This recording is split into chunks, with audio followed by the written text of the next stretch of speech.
জামা কাপড় পরে সহবাস করা হয়, সেই জামা কাপড় কি নাপাক হয়ে যাবে? অর্থাৎ যেটা পরে সেটা পরে নামাজ পড়া যাবে কিনা। আমার 3টা মেয়ে সন্তান, ছেলে সন্তান লাভের কোনো আমল আছে কিনা। পালক মেয়ের সাথে নিজের পেটের ছেলের বিয়ে দেওয়া যাবে কিনা। যারা আয়না বা জিনের মাধ্যমে রোগ নির্ণয় করে তাদের কাছে যাওয়া কি শিরক হবে? কল্পনা করে মিথ্যা গল্প লেখা এবং মানুষকে শোনানো জায়েজ হবে কিনা। 3 তালাক দেওয়ার নিয়ম কি? চাচাতো বোনকে বিবাহ করা যাবে কিনা। জানাজার নামাজে 5 তাকবীর হলে কি নামাজ কি ভুল হবে?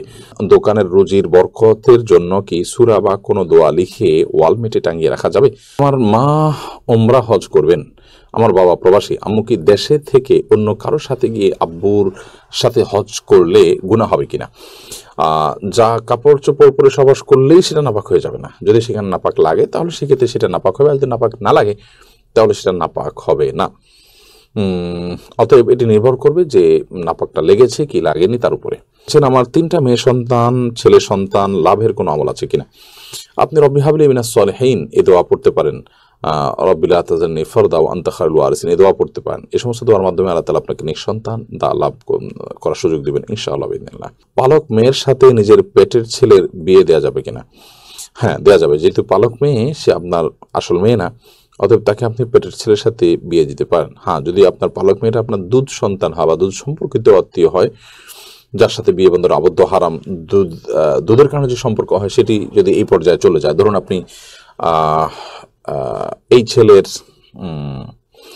ছেলের বোনের দুধ আপনি পান করেছেন, তাহলে তো সে আপনার দুধ ভাই, যার কারণে তাকে আপনি বিয়ে করা জায়েজ হবে না। তো এরকম কিছু যদি না হয়, জাস্ট পালক মেয়ে, তাকে আপনি লালন পালন করেছেন, আপনার দুধ পান করেনি সে, তাহলে সেক্ষেত্রে, বা এই ছেলের সাথে আপনার যে ছেলে হয়েছে তার সাথে তার দুধের কোনো সম্পর্ক নেই সরাসরি, তাহলে সেক্ষেত্রে তার সাথে বিয়ে দিতে কোনো অসুবিধা নেই। যারা আয়না বা জিনের মাধ্যমে রোগ নির্ণয় করে তাদের কাছে যাওয়া কি শিরক হবে? খুব জটিল একটা জায়গা আসলে। জিনের আশ্রয় নেওয়াকে অনেক উলামা কেরাম নাজায়েজ বলেছেন, এবং সেটাতে আয়না ইত্যাদি ব্যবহার করা, এগুলো করে করে দেখা, এটাকে অনেক উলামা কেরাম নাজায়েজ বলেছেন। মূলত বিভিন্ন আলামত থেকে আপনার ব্ল্যাক ম্যাজিক বা জিনের উপদ্রব এটি চিহ্নিত করে এরপর কোরআন কারীমের আয়াত, দোয়া ইত্যাদির মাধ্যমে, আজকার ইত্যাদির মাধ্যমে শেফা বা আরোগ্য লাভের বা ট্রিটমেন্টের আপনি উদ্যোগ গ্রহণ করবেন। সেটি হলো মূলত শরিয়া সম্মত পদ্ধতি। কল্পনা করে মিথ্যা গল্প লেখা এবং মানুষকে শোনানো জায়েজ হবে কিনা। কল্পনা করে আপনি কোনো গল্প লিখেছেন, সবাই জানে যে এটা গল্প এবং এটা কাল্পনিক, শুধুমাত্র শিক্ষণীয়, সেখানে খারাপ কিছু নেই, অশ্লীল কিছু নেই, এরকম যদি হয় তাহলে সেটাকে অনেক উলামা কেরাম জায়েজ বলেছেন।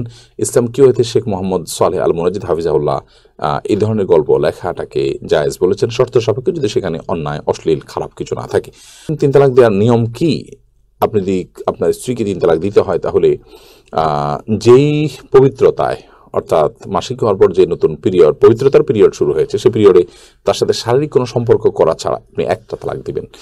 এরপর 1 মাস চলে যাবে, আপনি আবার তাকে কখনো একটা তালাক দিবেন। এভাবে 3 দফা 3টা তালাক দিবেন তাকে, অথবা একটা তালাক দিয়ে আপনি ছেড়ে দিবেন, এটাই সবচেয়ে উত্তম। এবং 3 মাসে অটোমেটিকলি তার সাথে আপনার সময়, আপনার নির্দিষ্ট সময় আপনার পার হয়ে যাবে। এরপরে আপনি বিচ্ছেদ হয়ে যাবে। পরবর্তীতে আবার কখনো বিয়ে হলে এরপর যদি আবার তার থেকে তালাক দেওয়ার প্রয়োজন হয়, তখন আপনি তালাক দিলেন। এভাবে 3 ধাপে 3টা তালাক দিবেন। একসাথে 3টা তালাক দেওয়া এটা নাজায়েজ এবং গুনাহের কথা। চাচাতো বোনকে বিবাহ করা যাবে কিনা। চাচাতো বোন অবশ্যই আপনি তাকে বিয়ে করতে পারেন, সেটা আপনার তার সাথে যদি দুধ বোনের কোনো সম্পর্ক না থাকে, অর্থাৎ একই মায়ের দুধ যদি পান না করে থাকেন, তাহলে সেক্ষেত্রে চাচাতো বোনকে বিয়ে করা যাবে, কোনো অসুবিধা নেই, কারণ আপনার চাচাতো বোন আপনার মাহারাম নন মাহারাম বিধায় থাকে আপনি বিয়ে করতে পারেন। জানাজার নামাজে 5 তাকবীর হলে কি নামাজ কি ভুল হবে? জানাজার নামাজ তো 4 তাকবীরের সাথে পড়বেন, 5টা তাকবীর দিলে সেটা ভুল হবে, কিন্তু এখানে যেহেতু জানাজার নামাজ যদি সেজদাও নাই, অতএব নামাজ হয়ে যাবে, এর কারণে নামাজ হবে না, ব্যাপারটি সেরকম নয়, কিন্তু এটি ভুল। দোকানের রুজির বরকতের জন্য কি সূরা বা কোনো দোয়া লিখে ওয়ালমেটে টাঙিয়ে রাখা যাবে? দোকানের রুটি এবং বরকত লাভের জন্য আপনি আল্লাহ তাআলার কাছে বরকত লাভের যে আমলগুলো আছে, তাকওয়া যদি অবলম্বন করে বান্দা, আল্লাহ বলেছেন লা ফাতাহা আলাইহিম বারাকাতুম মিনাস সামা, আসমান থেকে বরকতের সমস্ত দুয়ারগুলো খুলে দিবেন। অতএব বরকত লাভের জন্য যে আমলগুলো কোরআনে হাদিসে বলা আছে সেগুলো আপনি করবেন, বিসমিল্লাহ বলে শুরু করবেন, তাকওয়ার উপরে প্রতিষ্ঠিত থাকবেন, ইত্যাদি ইত্যাদি এই কাজগুলো করবেন।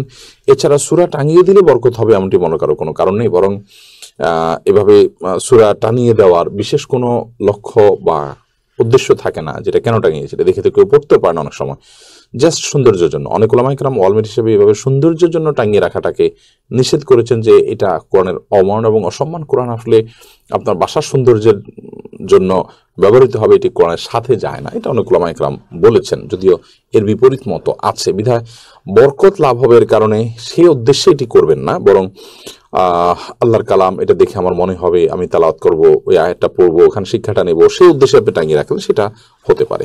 আমার মা ওমরা হজ করবেন, আমার বাবা প্রবাসী, আম্মু কি দেশে থেকে অন্য কারোর সাথে গিয়ে আব্বুর সাথে হজ করলে গুনাহ হবে কিনা? আপনার মা ওমরা করবেন, আলহামদুলিল্লাহ। আপনার বাবা একজন প্রবাসে আছেন তিনি, কিন্তু আপনার মা যে সফর করে যাবেন সেই সফরে তো তার সাথে কেউ থাকছে না, যার কারণে তার সফরের এই অংশটা গুনাহ হবে। হ্যাঁ, ওমরা করার সময় আপনার বাবা থাকছেন, সাথে থাকছেন, বা ওখানে যে সফরটা আছে সেই সফরে আপনার বাবা থাকছেন, তাহলে সফরের সেই অংশটা গুনাহমুক্ত হচ্ছে, জাস্ট এটুকু। কিন্তু তিনি ঠিকই গুনাহগার হচ্ছেন, এখান থেকে তিনি মাহরাম ছাড়া সফর করছেন। সেজন্য আমরা অনেকে মনে করি যে এখান থেকে মাহরামরা বিমানে তুলে দিলেন, আবার ওখান থেকে মাহরামরা রিসিভ করলেন, এতে জায়েজ হয়ে যাবে না। তাহলে বিমানের মধ্যকার যে সফরটা, এই সময়টাতে তার সাথে তো মাহরাম থাকছে না, বিধায় এটা গুনাহের কারণ হবে।